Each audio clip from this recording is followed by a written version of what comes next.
Hey there, my name is Michael Finney. Thank you for tuning in again. This audio series is an exploration of the Nobel-winning mathematician John Nash through the perspective of Jal, who goes by the handle Sokrapatoshi on Twitter. Can you describe Nash's contributions to game theory and economics? Well, this leads us to 1994 when he won the Nobel Prize for the Nash equilibrium. In the paper Non-Cooperative Games, he does go over, I think, three-handed poker. So he says poker is an obvious use case for this. And so you extend it out to all games. And then when you're looking at economics, if you have certain assumptions, you can render a model down to a game, and then you can start to solve certain scenarios game theoretically. And just as an aside about game theory, when you have that general solution, the Nash equilibrium, they call it optimal, but it's not maximally exploitative. So maximally exploitative means, like, if you're playing paper, rock, scissors, the Nash equilibrium is to throw random out. But if your opponent's always using scissors, then you're going to just want to throw rock out and you'll do way better. If you're doing random, they can never exploit you, but you're not necessarily maximally exploiting them. So the Nash equilibrium is like the most balanced solution between two players that are like the best of the best and they know what each other knows. So you can take, when you have the Nash equilibrium, that helps you decide how to exploit your opponent. And so you can see how far they've deviated from the Nash equilibrium, and that can tell you how to deviate from it. So with economics, you can take a scenario, render it down to a game, and then you can find the Nash equilibrium, and then it might be like a bargaining scenario or something like that. So he won the Nobel Prize for Economics in 1994, and then the very next year, 1995, he started to give lectures and write about his concept, ideal money. How does Nash's work interface with the Keynesian perspective? If you enter any economic debates, and Bitcoiners intrinsically do or are, a lot of Bitcoiners, that's what they're doing right now, is they're professing about economics. They're trying to learn about it, and some of them are academics, some of them are self-studied, etc. So you'll hear the word Keynesian and you'll hear Keynes. And one of the things, I have a lot of writing on this, and one of the things I write about and explain is that Keynesianism is not necessarily Keynes. And that's especially true depending on who's using the words. But it's also especially true if we go back and look at the Bretton Woods, the beginning of the Bretton Woods, which was a conference that was held near the end of World War II. I'm not super trained on this, so some of it I might get a little bit wrong, but I have a basic, I don't think anything's fatal to what I'm explaining, like sort of my argument. I'd like to be corrected, but anyways, generally, or basically at the end of the World War II, as I understand, leaders around the world wanted to call a conference, or they wanted to get together because they knew if they didn't hash out a proper framework for the new global economy, then there was another chance. There's a good chance that they would slip into World War III. And it's what's quite relevant about Keynes, if I remember Keynes properly, in between World War II, or World War I and World War II, when Germany had reparations to pay, they set up the Bank of International Settlements. I think that was when they did that. But whatever was set up for the reparations, Keynes didn't agree with. As I understand, he was saying this is going to be too harsh. It's going to be too hard for them to pay.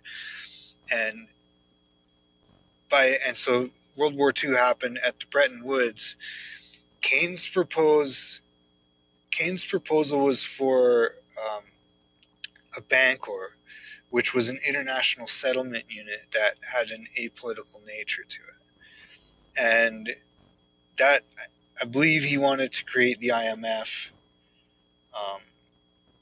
but nonetheless, they didn't go. They said sort of, okay, we get it, that would be good. We have, the U.S. was like, we've got all this gold. What we're going to do is we're going to serve the world with U.S. dollars, and we'll base that on a ratio for gold. So that was a sort of gold standard. Um, I think the actual classical gold standard ended during World War One, or at the end of World War One. And so we went on this went on this de facto gold standard, and that lasted until I think it's 1971 when Richard Nixon when that broke, and it was called the Nixon shock. And then sort of since then we've been on a floating standard, and now the system that we use, which is sort of a system of inflation control, which believes generally in about 2% inflation, or this target may move or not. We sort of use that. That's where people say that's Keynesianism, and they start to say Keynes was bad and Keynes was wrong, and that's where it's like, no, that's not really Keynes. Going further into economic terminology, let's start with how the concept of inflation is treated within the models we're addressing. I heard a saying from somebody saying it's something like, that's why fighting about inflation or arguing about inflation is just wrong. And the idea is, well, you can see this between people. You'll see them arguing about economics, and then if you really know the different definitions, you can see that two people aren't using the same definition of inflation. So there's two sort of main definitions of inflation, or two that you'll hear used most of the time, and they have their own relevance to, say, Bitcoin. I believe it's the older definition of inflation was an increase in the supply of units of a currency. So inflation meant, say, the government would print more money, or there would be more. You could even add gold coins to the system, and that would be a type of inflation.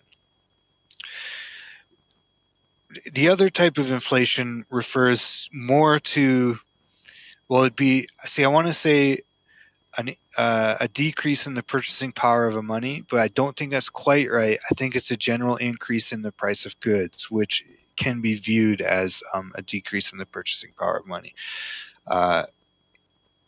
And then, so I'm not quite sure those are exactly the same, but for all intents and purposes, they usually are.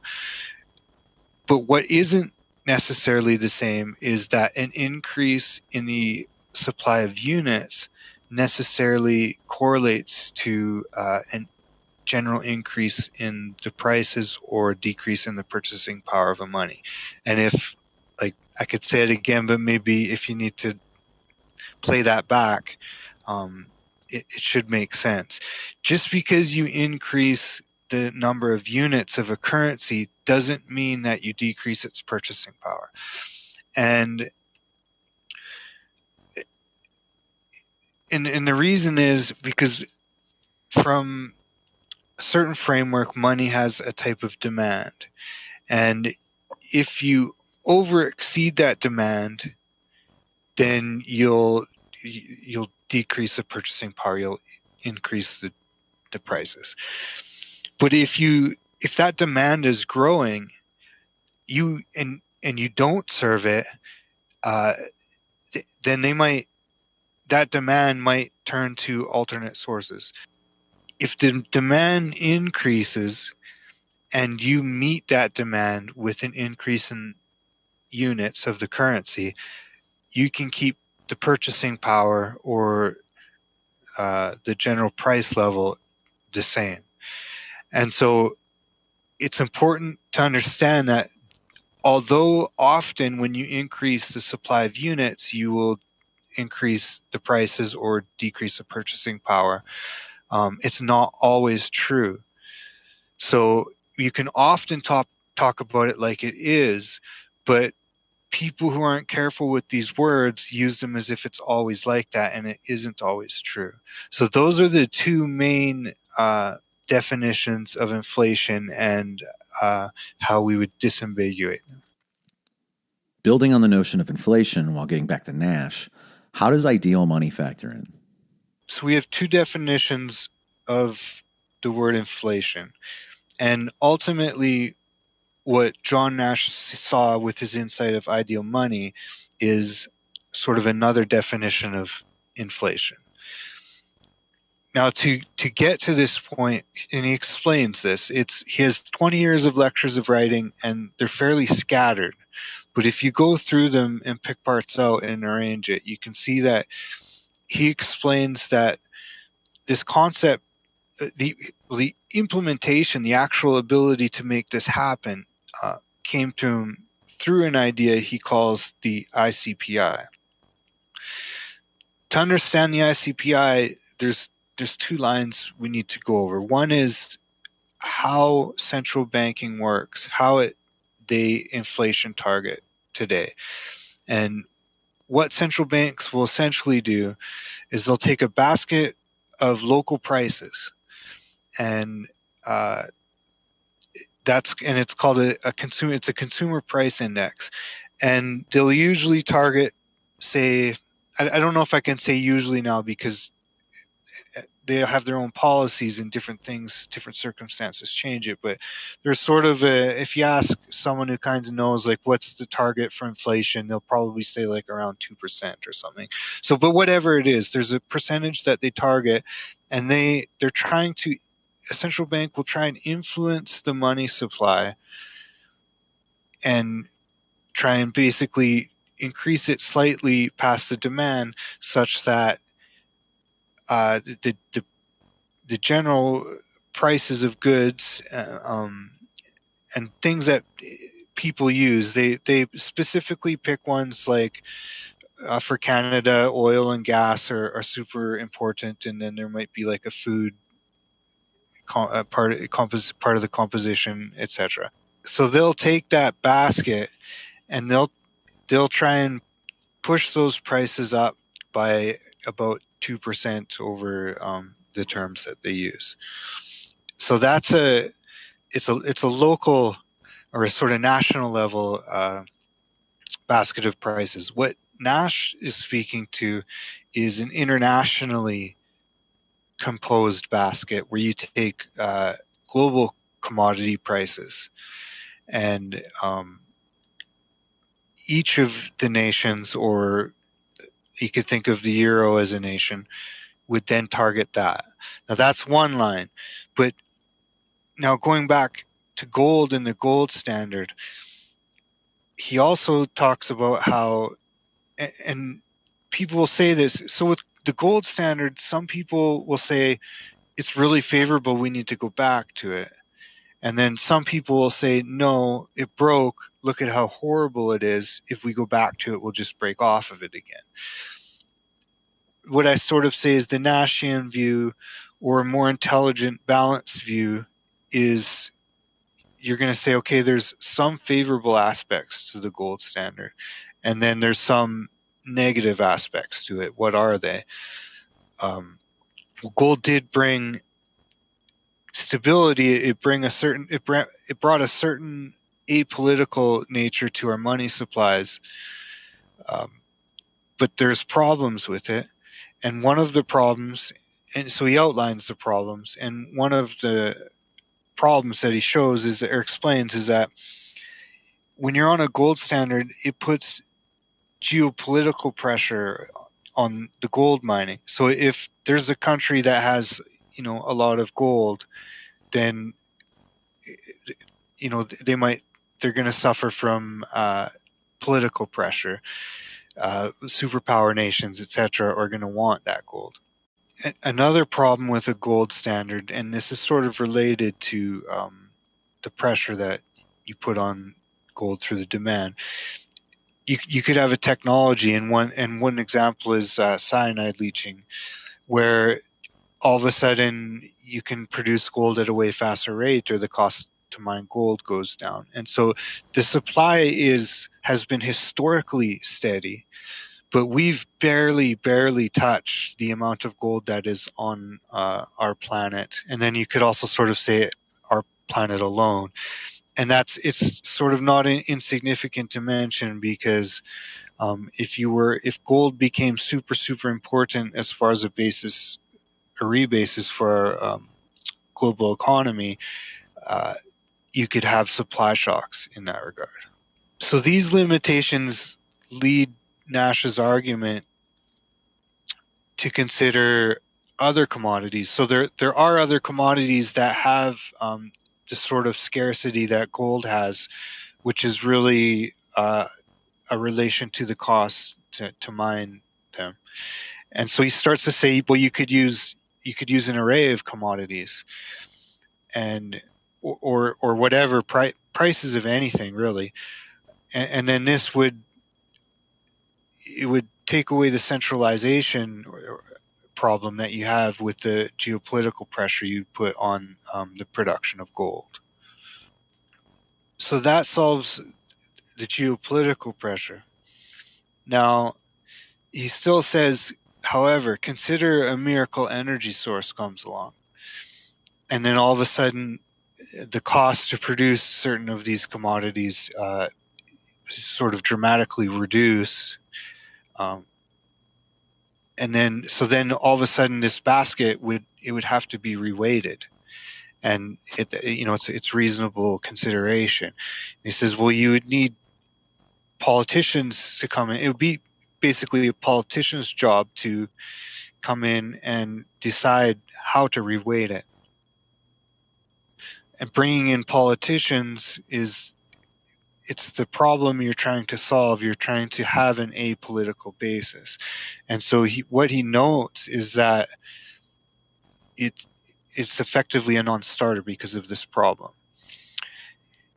Now, I asked George Selgen about this.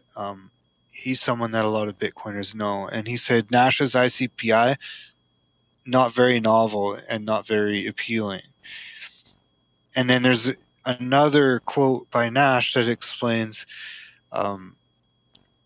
he figured out a way to do this without something like an ICPI. So he builds it up and explains it, and then he gets to a point where he admits that it's a non-starter. But he's not finished. And that's sort of important, because the ICPI then, it's a theoretical device for pointing towards a direction of an ideal basis. So gold is good, and then you have the array of commodities, which is a little better, but it has this one problem, that if a miracle energy source comes along, then it would need to be reweighted. But still, the direction that it's going, it's becoming more and more ideal.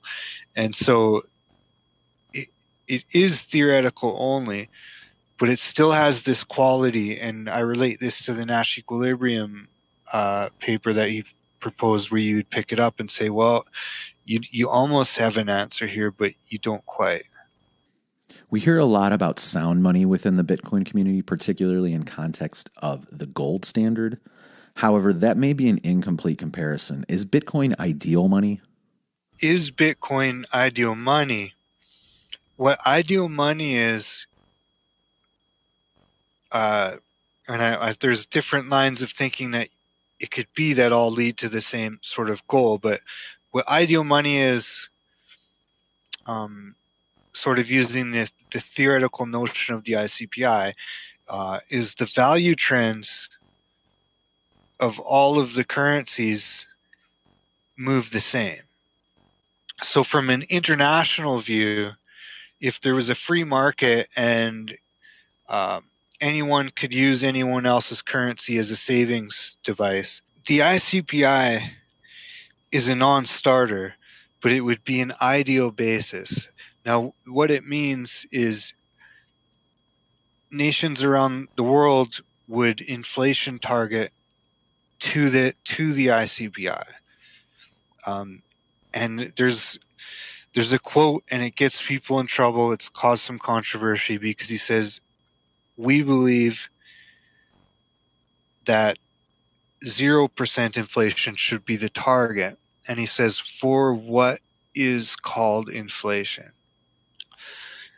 Now, this is where people make a mistake, because they say, well, 2% or 0% means the prices of goods don't change. Therefore, and this is wrong, the purchasing power of the money is stable, which is, you can't use that therefore. And then they say, therefore again, what Nash is calling for is a perfectly stable money.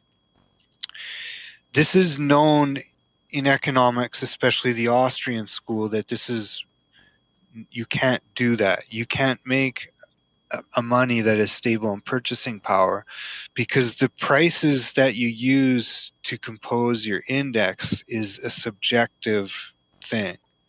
You can't choose an objective array. You can't use everything. So central banks use a target that is a basket of prices, but that's their tool.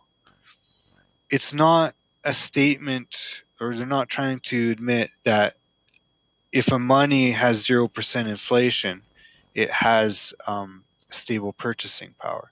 And that's, so when we look at with an ICPI, what is ideal is to have everyone inflation targeting the same thing with the same target percentage.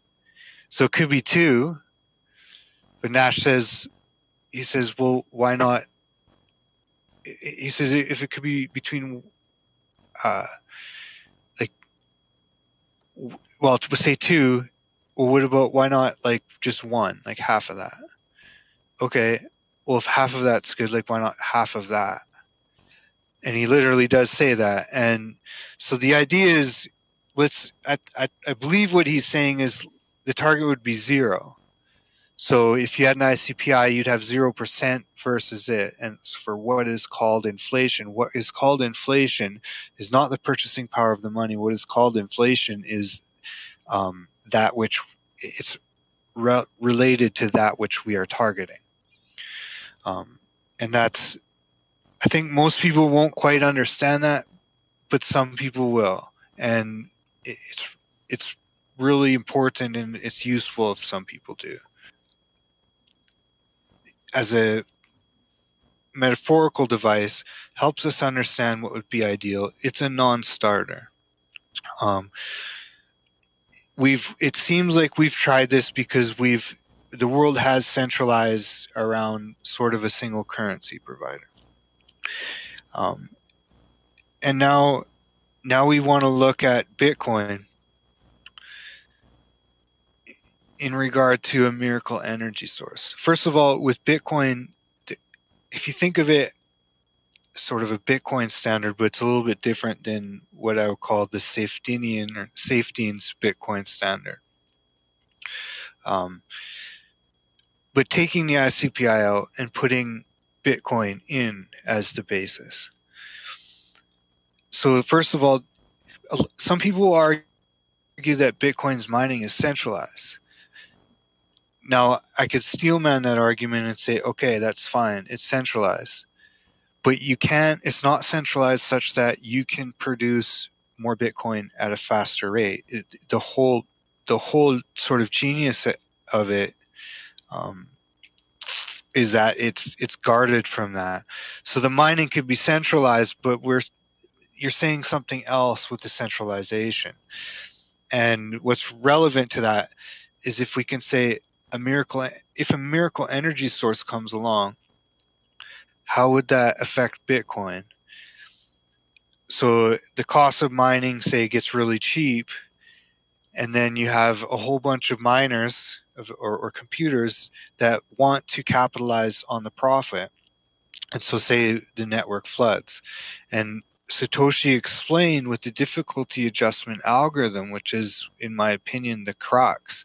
And what Adam Back points to when he says Satoshi